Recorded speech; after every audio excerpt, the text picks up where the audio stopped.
Slovenija je zdržala celotno tekmo s Portugalsko, a bila na koncu prekratka v 11-metrovkah. Je pa naša država spravila do solz portugalskega zvezdnika Cristiana Ronalda. No, poleg zanimivega športnega dogajanja se v Evropi dogajajo tudi politični premiki, v Sloveniji pa klasične afere. Gledate Odmev tedna, dogajanje bova tokrat za vas komentirala Peter Mrše in dnevni urednik informativnega programa na Planet TV in novinar Peter Avsenik. Peter, pozdravljen. Pozdravljen, živijo.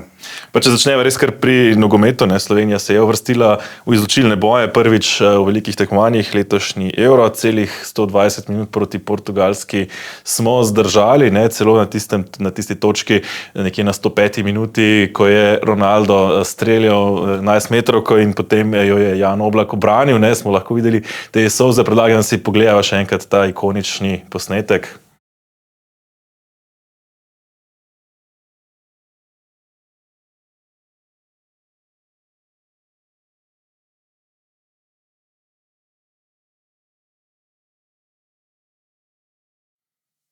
Skratka, na koncu se ni izteklo po načrtih, pa vendarle, kaj pomeni ta rezultat za Slovenijo, za slovensko reprezentanco? Ja, nisem ravno športni novinar, sem pač toliko couch selektor, kot je couch selektorjev v Sloveniji. Ampak ja, zanimivo oziroma zabavno se mi zdi, da je Slovenija pač edina, mislim, da je edina reprezentanca, ki praktično ni izgubila rednega dela tekme, pa je morala kljub temu domov, a ne. Kar se tiče teh ikoničnih solz Ronalda, pač ja, pokazal je, da je človek. Malo so mi neumestni te komentarji, češ, ja, zdaj se pa on zaradi Slovenije joka. On se je jokal pač zaradi tega, ker mu je bilo toliko zelo do tega, da Portugalsko pripelje naprej, da je pač pokazal svoje čustva in mogoče tudi zaradi tega Portugalska, bi rekel, našla moč, da se je pač prebila naprej. Prebila prek 11 metrov. Zdaj, uspehi so značilni za slovenski šport v zadnjih dneh, torej trenutno Tadej Pogačar z rumeno majico, slovenski košarkarji se borijo še vedno za vozovnico za olimpijske igre v Grčiji, oziroma v Grčiji se borijo, torej kljub recimo porazu proti Hrvaški. Kako gledaš na situacijo recimo v slovenskem športu? Pravzaprav zdaj pred nami so celo tudi olimpijske igre, Ja, kar se tiče kolesarjev kapo dol, če ravno ne spremljam zelo podrobno teh uspehov, ampak ja, mislim, da je prvi trenutno Pogačar, četrti je Roglič, če se ne motim. Tako da kapo dol. Kar se tiče košarkarjev, sem bil pa zelo žalosten pri tekmi z Hrvaško. Ko so zaostajali za 10, sem rekel, ok, se bodo pobrali, se imajo Dončića in tako naprej. In potem je kar rasla razlika in to je bilo kar žalostno gledati. No, zdaj so pokazali, da se vračajo, jaz upam, da bodo to pokazali tudi pred Grčijo. Dobro, da zaključimo s couch selektorstvom, pa greva na politiko, ki nam je bolj domača. Torej, Francija, v nedeljo smo lahko spremljali njihove predčasne volitve. Macron jih je razpisal potem, ko je dosegel hud poraz na evropskih volitvah. 15% je zbral zgolj Macron na evropskih volitvah in potegnil potezo, razpustil parlament. Zdaj tukaj treba povedati, da Macron s tem ostaja predsednik, ker je voljen posebej. Torej, vprašanje je samo, s kakšnim parlamentom bo sodeloval, in po prvem krogu je prvo mesto dosegel nacionalni zbor, je pa rezultat precej izenačen, torej takoj za njimi združena levica, bi lahko rekli, več levih strank združenih v fronto Nepokorna Francija in potem kar nekaj zadaj za njimi pa Macronova stranka.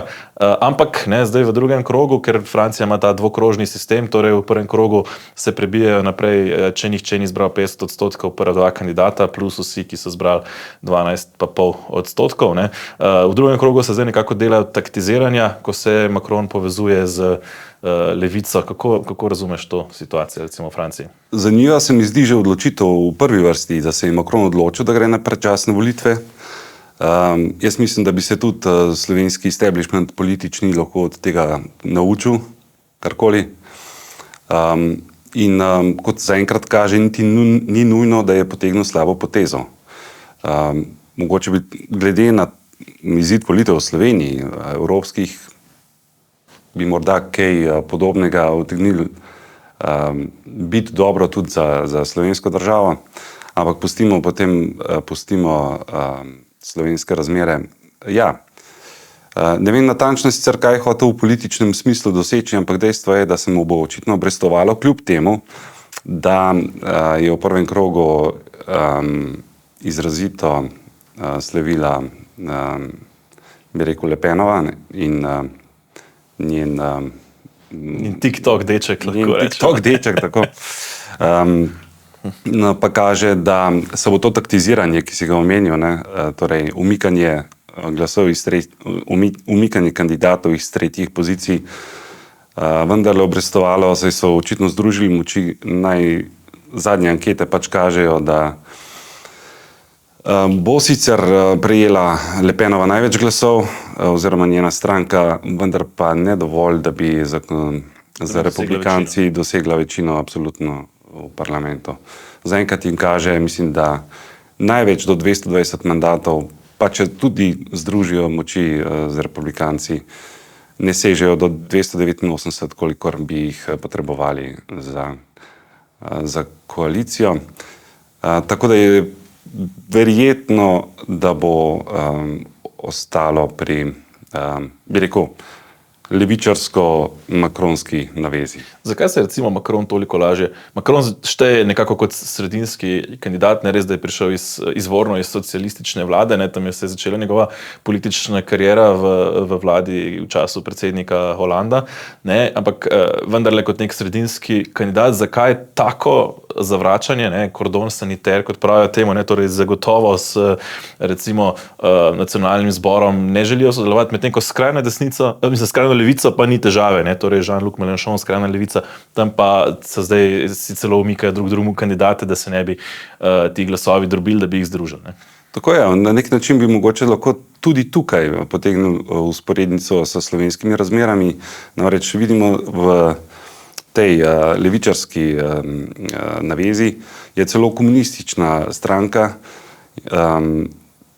ki bi jo po nekih merilih gotovo lahko opredeljevali za svetovno-nazorsko skrajno, in tudi sicer mediji ta levi pol francoske politike opredeljujejo kot skrajni. Bi pa rekel, da je razlog za to, da ima Macron večjo afiniteto do teh strank, morda tudi v zgodovinskih razlogih, ker pač javnost desnico, sploh pa tako imenovano skrajno desnico, kot jo radi poimenujejo, bi rekel, levim strankam naklonjeni mediji, povezujejo z fašizmom, nacizmom in podobnimi sistemi, ki pa v današnjih razmerah, ko imamo vendarle pravni red Evropske unije v ozadju, po mojem mnenju ne morejo proizvajati takšnih skrajnosti, kot so jih po pretekli zgodovini. Nazadnje je vendarle tudi nacionalni zbor šel čez neko obdobje prečiščenja, torej recimo neke bolj skrajne stališča ustanovitelja stranke, očeta Marine Le Pen so umaknili, tudi njega so izključili iz stranke. Celo sama Marine Le Pen je ugotovila, da ker sama preboja ne more narediti, je pripeljala tega, lahko rečemo, TikTok. Tako, in tudi v Italiji so se vsi strašno bali Giorgia Meloni in na koncu se očitno zelo dobro razume tudi z von der Leyenovo, tako da ni neke bojazni, vsaj v tej fazi se mi zdi, o kakršnihkoli skrajnih politikah, ki bi jih utegnile takšne stranke vnesti v politični prostor. Z izjemo seveda pač jasne antimigrantske politike. Kaj sporočajo francoski volivci, recimo s tem, ko so se pravzaprav odmaknili od recimo nekih teh bolj sredinskih zmernih strank, republikanci kot recimo neka desna sredina so praktično izginili iz francoske politike, prosperira pa recimo tle zdaj Marine Le Pen z nekoliko recimo bolj skrajno desnimi stališči. Eno je gotovo to, kar sem omenil, torej antimigrantska politika oziroma dejstvo, da kljub vsemu pa z vsem dolžnim spoštovanjem do migrantov, da na staro celino prihaja vedno več tistih, ki bi rekel, ne izhajajo iz vojnih območij, pač pa iz... Iščejo nek socialni turizem. Tako, iz, bi rekel, socialno ogroženih območij in tu iščejo pač priložnost za boljše življenje. Vse v redu s tem, ampak dokler domačini zaradi tega niso ogroženi ali pa si ne čutijo ogrožene. In očitno se je to na nek način manifestiralo tudi v Franciji, pri čemer pa vemo, da so tudi v zadnjih letih bilo precej nezadovoljstva med, bi rekel, med malimi ljudmi, med običajnim prebivalstvom. Vemo, da so bili kmetje na ulicah in podobno. In mislim, da so volitve tudi manifestacija tega nezadovoljstva in strahu med prebivalstvom, ki si očitno želijo malo trše roke. Pričemer, še enkrat, če se dotaknem tega termina skrajna desnica, če je tako, potem bi očitno morali 1/3 oziroma še nekaj več Francozov proglasiti za skrajne desničarje. To pa ne vem, če je na mestu. Zdaj, v drugem krogu pa potem pričakujemo, kako bo to taktično glasovanje proti, to smo ga vajeni tudi iz Slovenije. Tako, natančno tako. Ko sem se prej pogovarjala, torej gre za glasovanje proti. Umikanje kandidatov iz tretjih pozicij v bistvu pomeni taktiziranje oziroma preprečevanje drobljenja glasov, ampak v osnovi gre za to, da glasujejo proti desnici, kot so pač sami napovedali. V kolikšni meri je to demokratično? V tolikšni meri, koliko so demokratične vsakokratne volitve pri nas, kjer že zadnjih, ne vem koliko, praktično od začetka spremljamo glasovanje proti. Glasovanje proti, In lahko bi rekli, da smo nekaj takega spremljali tudi včeraj po noči, niti danes, ko to snemava, še niso prešteti niti čisto vsi glasovi v britanskem Združenem kraljestvu. Torej po 14 letih vladavine Torycev so kolosalno izgubili, bi lahko rekla. Laburisti imajo že več kot polovico vseh poslanskih glasov, kljub temu, da še niso vsi okraji prešteti. Rishi Sunak je že priznal poraz. Je pa zanimivo, sklicajo volitve prej, kot bi mu bilo treba, torej nekako lahko bi počakal do jeseni, pa se mu je vendarle nekako mudilo in računa, da bo znižal udeležbo sredi poletja, morda vendarle profitiral. Ali kako vidiš sam ta izplen volitev v Britaniji? Zakaj natančno se je Sunak odločil za takšno potezo, mi ni popolnoma jasno. Dejstvo pa je, da je doživel precejšen poraz, pri čemer so nekatere ankete napovedovale, da bo še precej hujši. Napovedovale so celo, da bo do Toryci dobili manj kot 100 mandatov, na koncu se je izkazalo, mislim, da jih bodo vendarle imeli okoli 200. Nekje 130 kaže trenutno, 135 nekje, No, medtem ko pač na drugi strani več kot 400, če se ne motim, teh mandatov. Kaj bi rekel okoli tega? Kaže, da so britanski volivci precej zamerljivi. Kot berem, so zelo odločno na strani malega človeka in kadar ne vidijo, da se zadeva odvija po njihovih notah, zelo odločno nastopijo proti establishmentu. In tule se je izkazalo v bistvu vse višji življenjski stroški, šibko gospodarstvo.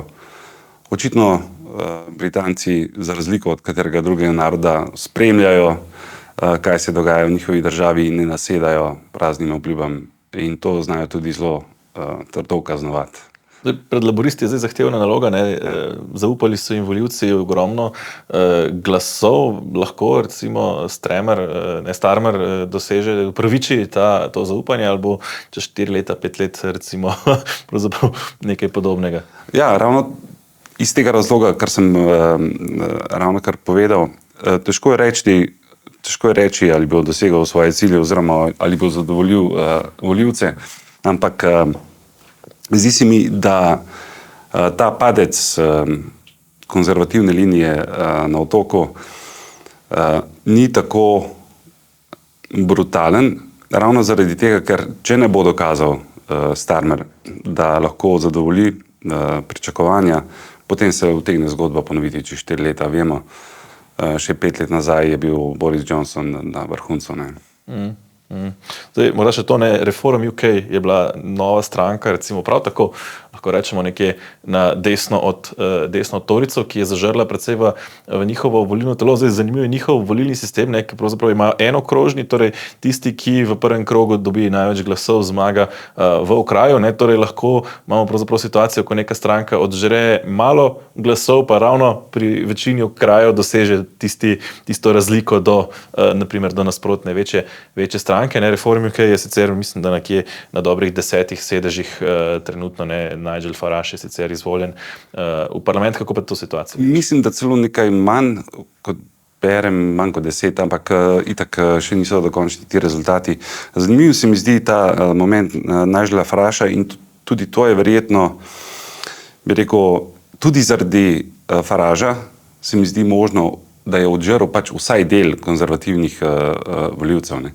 In bi znal konkretno on se je prvič sploh, mislim, da že od leta 1994 si prizadeva priti zraven, prvič sploh uvrstil v parlament in bo zelo glasen sogovornik, milo rečeno. No, in če pogledamo še čez lužo, kjer se tudi že pripravljajo na volitve, potekala je prejšnji petek zvečer po ameriškem času, prvo soočenje dveh najverjetnejših oziroma zdaj že bolj manj rečeno potrjenih kandidatov na predsedniških volitvah, Donalda Trumpa in aktualnega predsednika Joea Bidena. Zdaj sama debata je imela kar nekaj pestrih trenutkov, posebej za Bidena. Pogledaj si morda še en izsek, kakšne težave je imel Biden. Making sure that we're able to make every single solitary person eligible for what I've been able to do with the COVID. With dealing with everything we have to do with. Look, if we finally beat Medicare. Biden sicer pravi, da te težave so posledica velikih potovanj, ki so bila pred samo debato, pa vendarle to ni prvič, ko je Biden govoril nerazumljivo in nelogično. So ga nekako demokrati testirali pred konvencijo? Vendarle nenavadno je, da imaš debato pred samo konvencijo, običajno so debate po konvenciji, ko so kandidati uradno potrjeni. Kaže že tako, da so ga skušali testirati. On je sicer bi rekel potrjen demokratski kandidat, pa vendarle dokončna odločitev o tem pade šele poleti. Zdaj, tudi Biden je imel v tem soočenju nekaj dobrih momentov, nazadnje je obtožil Trumpa, da ima moralo uličnega mačka in tako naprej, ampak v splošnem gledano pa se mi zdi, da je deloval zelo zmedeno. Ampak kot sam praviš, nič novega. Kar se tiče pa, vprašanje je, če bo on dokončno tudi potrjen za kandidata. Morda mu bodo demokrati vendar dali še eno možnost, sploh po zadnjih odzivih njegovih eventuelnih naslednikov kaže, da mu vendarle izražajo podporo na čelu z podpredsednico Kamalo Harris. Med kandidati, ki bi pa utegnili ga naslediti oziroma nadomestiti, se najpogosteje omenja ravno podpredsednica, vendar pa ankete kažejo, da ji ne bi kazalo oziroma da ima podobno podporo kot Biden, tudi v odnosu do Trumpa. Slišati je bilo nekaj glasov, recimo tudi nekaj kongresnikov, recimo strani demokratske stranke, ki pravijo, da po tej debati Biden ni več primeren za predsednika oziroma za kandidata, pa vendarle sploh lahko demokrati še odstavijo, če tako rečem, Bidena oziroma kako drugače, kot če bi sam odstopil. Kakšna je sploh možnost, da se tukaj stvari obrnejo? Kot berem, te možnosti seveda so, dokler ni uradno potrjen, ampak tudi Biden je zelo odločno nastopil, da se ne namerava umakniti in da je on kandidat. In to je to. Zanimivo je pa še ena stvar, ko so ravno pri tem. da če bi kdo lahko v tej fazi recimo uspešno nadomestil Bidena, bi bila to soproga bivšega predsednika. Namreč ankete so pokazale, da je Michelle Obama praktično edina med kandidati, ki se omenjajo, ki bi lahko porazila Donalda Trumpa, ko govorimo o tem trenutku. Seveda se pa lahko še obrne marsikaj. Morda ga vendarle uspejo za naslednja soočenja nekoliko bolj pripraviti, pri čemer pa deluje verjetno vsaj 15 let starejši od proti kandidata. Čeprav ni tako velike razlike, ne, mislim, da 4 let. Mislim, da je 4 leta. Tako nekako, ne, zdaj, ko smo že pri volitvah, ne, če se obrnemo še v Slovenijo, ne, skupaj z evropskimi volitvami smo imeli tudi referendume, nekako najbolj odločen so volivci dali preferenčnemu glasu, pa vendarle je za to potrebna dvotretjinska večina. Je trenutno v trenutnih razmerah v slovenskem parlamentu sploh mogoče, da bi prišli do recimo neke dvotretjinske večine za spremembo volilnega sistema in to v manj kot leto dni, namreč ne nekako po dogovoru, ne leto dni pred volitvami naj se ne bi spreminjala volilna zakonodaja, volitve pa bodo čez največ 2 leti. Ne. Iskreno dvomim, da bi se kaj takega utegnilo zgoditi, namreč sistem, kot ga predlaga koalicija, je preveč naklonjen njim. Torej, preferenčni glas oziroma sistem, kot so si ga zamislili, bi favoriziral pač kandidate iz mestnih okolij, tam pa vemo, da je pač levica praviloma v prednosti. Praktično bilo siromašno v tem pogledu podeželje. Delna korekcija je seveda predlog oziroma predlog, ki ga predlaga Nova Slovenija, pa vendarle vprašanje, če bi 18 volilnih enot kaj dosti v tem pogledu spremenilo. Torej, pa tudi sam Golob je nekako nesposoben pri dogovarjanju recimo z opozicijo, ne? Nekako se zdi, da je Nova Slovenija že obupala sploh v kakšen resen pogovor z Robertom Golobom, ali misliš, da je še tukaj kakšna odprta opcija? Jaz mislim, da se predsednik vlade nikoli ni kaj pretirano izkazal v smislu dogovarjanj. Ponovadi je zato imel druge ljudi. Se pravim, jaz ne vidim realne opcije, da bi se utegnili okoli tega dogovoriti oziroma najti skupni jezik. Tudi zaradi tega, ker ne vem, zakaj bi to bilo recimo strank, kot so NSI ali pa SDS pa sploh v interesu.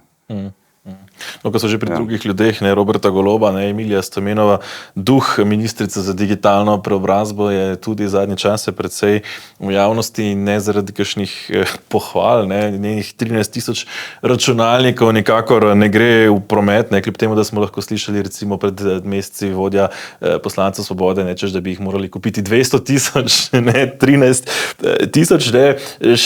Še bolj problematična pa se zdi trenutno ta kampanja proti sovražnemu govoru na spletu, ne, psihologi že opozarjajo, naj pravzaprav že snamajo te nesrečne plakate iz šol, ker delajo več škode kot koristi. No, kako sam vidiš to situacijo? Tako kot tudi sam praviš, ja, psihologi opozarjajo, jaz sem si ogledal nekaj teh plakatov, dejansko so malo oziroma precej dvoumni, ne. Če ti napišeš na plakat, gremo popoldne brcati žigo in potem prečrtaš seveda tisti I in daš O, ne. Potem razumem, nisem psiholog, ampak razumem, da bi utegnilo takšno nagovarjanje imeti kontraproduktiven učinek pri mladih. Ja. Kako lahko ministrica po takih fiaskih, to ni prvi, ni drugi, ne, ostane vendarle še ministrica? Tako kot vsak minister, ki ima zaslombo v tako močni večini, kot jo ima trenutno Gibanje Svoboda, pač s koalicijskimi partnerji, vsaj zelo trdno zaveznico Levico. Zakaj recimo Golob še vztraja pri Emiliji Stojmenovi duh, kaj recimo ima ona, da je recimo ne vrže čez ramo, kot je že marsikaterega drugega ministra? Marsikoga je vrgel čez ramo, ampak je potem ugotovil kmalu, da ima velike težave z iskanjem njihovih naslednikov in jaz mislim, da bi utegnilo biti v tej zgodbi podobna situacija, še zdaleč pa ne edina, kot vemo. Še pridemo do tega. Pridemo ravno zdaj, obrambni minister pravzaprav je naslednji, ki ga bo Robert Golob moral nadomestiti. Sicer Marjana Šarca ne bo vrgel čez ramo, bil je izvoljen v Evropski parlament, čez manj kot 2 tedna nastopi mandat tam, torej mu poteče mandat obrambnega ministra, pa vendarle Golob pravi, da zaenkrat še ne namerava iskati novega imena, ker Šarcu zaupa, Šarec ima še nekaj nalog, ampak vendarle vemo, čez manj kot 2 tedna Šarca ne bo več, in takrat bomo potrebovali drugega. Kako razumeš to logiko, še ne iščemo, bomo potem kasneje? Malo dvomim, da ga ne išče. Mislim, da ga mrzlično iščejo, ampak da enostavno imena ni na vidiku. Vemo tudi edini, ki je praktično še ostal in bi eventualno bil bi rekel, možen kandidat Damir Črnčec se ne namerava ukvarjati s tem, poleg tega bi imel velike težave z Levico, kjer ga ne marajo. Ja, podobna situacija kot pri ostalih ministrih, vemo, zdravstvenega so imenovali v zadnjem momentu, oziroma zdravstveno ministrico. Dvomim, da ima v tem trenutku resno kadrovsko alternativo premijer. Rudi Medved je šel rajši v penzion, kot da bi bil pravzaprav slamnati obrambni minister, kot se je govorilo, da bi bila recimo opcija. Tako. In podobno kot je konec koncev tudi zdravstvena ministrica, samo za okras. Ko smo že pri obrambi, dogovor z Ukrajino je te dni precej polnil naslovnice. Zdi se, da smo tudi tukaj izjemno nerodni. 18 držav je že sklenilo podobne dogovore, obrambne dogovore z Ukrajino. Slovenija pa kot da nekako ne gre. Najprej je Pirc Musarjeva napovedala, da ga bo podpisala v Kijevu, potem so Ukrajinci zavrnili predlagani predlog, ki bi bil zgolj, kot razumem, neka politična deklaracija, ne pa zavezujoča. Kako vidiš to situacijo? Ja, Ukrajinci so, kot razumem, pač zavrnili tisti predlog sporazuma, zaradi tega, ker očitno ni vseboval dovolj jasnih zavez Slovenije o pomoči oziroma o tem, da bo Ukrajincem stala ob strani. Zanimivo je, da se res v tem trenutku ne ve, kdo pije, kdo plača, niti v odboru Državnega zbora za zunanjo politiko ne vedo, ali dokument sploh obstaja ali ne obstaja. Zadnjič ne bi oni o tem debatirali, ampak očitno niso imeli papirja v rokah in je v bistvu celo koalicijski poslanec Bakovič, mu je bilo vsega dovolj in je enostavno zadevo zaključil. Zdi se mi pa tudi vprašanje, v kolikšni meri je trenutna slovenska politika sploh naklonjena sklenitvi enega resnega sporazuma z Ukrajino, ker vemo, da vsaj ta bolj skrajno levi del deluje politično gledano bolj prorusko kot proukrajinsko.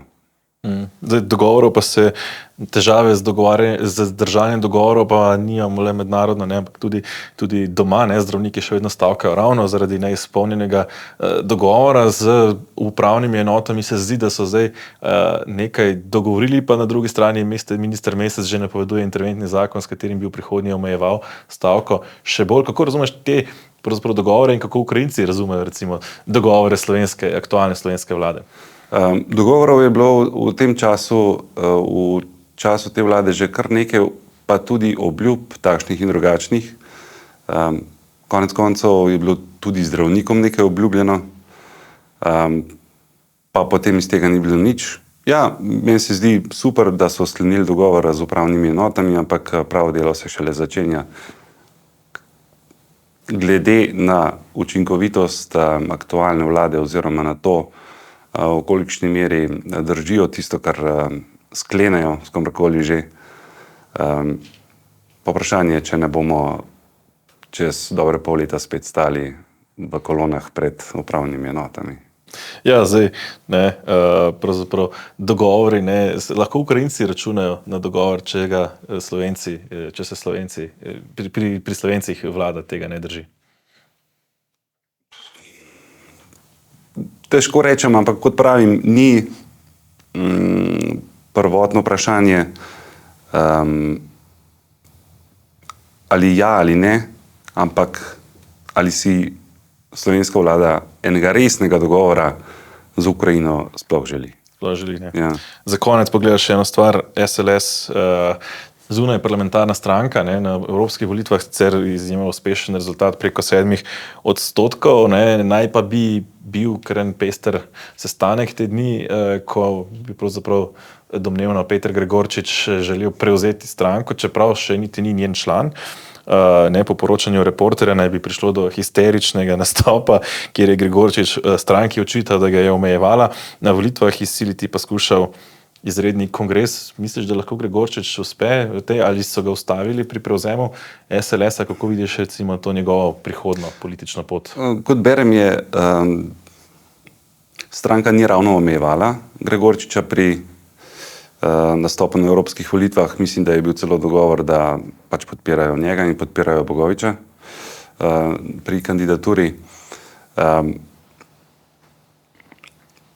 To situacijo vidim tudi v možnosti medijskega obračuna z nekom, ki je dejansko dosegal rezultat na evropskih volitvah, ki brez njega kot retorično sposobnega človeka, ki se na vsak nastop precej dobro pripravi, ne bi bil ravno verjeten. Kakšni so motivi, da so se spravili na je drugo. Slišim pa, da bi utegnili biti povezani tudi z določenimi medijskimi navedbami o predsedniku stranke, ki pa naj se izkažejo za resnične ali neresnične. Jaz se ne bi želel v tem trenutku še do tega opredeljevati. Se Marko Balažič omaja stolček, torej na vrhu SLS? Se mi zdi možno, da. Ja. Peter, najlepša hvala za današnje komentarje v oddaji. Spoštovani gledalci, hvala, ker ste bili z nami. Odmev tedna se znova vrača še prihodnji teden pred poletnim predahom, tako da ne zamudite, naročite se na kanal in nas spremljate še naprej. Spremljajte tudi portal Domovina in tednik Domovina, kjer lahko dnevno berete še druge teme. Marsikaj se je še dogajalo ta teden, pa vendarle smo v tej oddaji prekratki, da bi obdelali vse, tako da le preberite še kaj. Pa lep pozdrav in nasvidenje.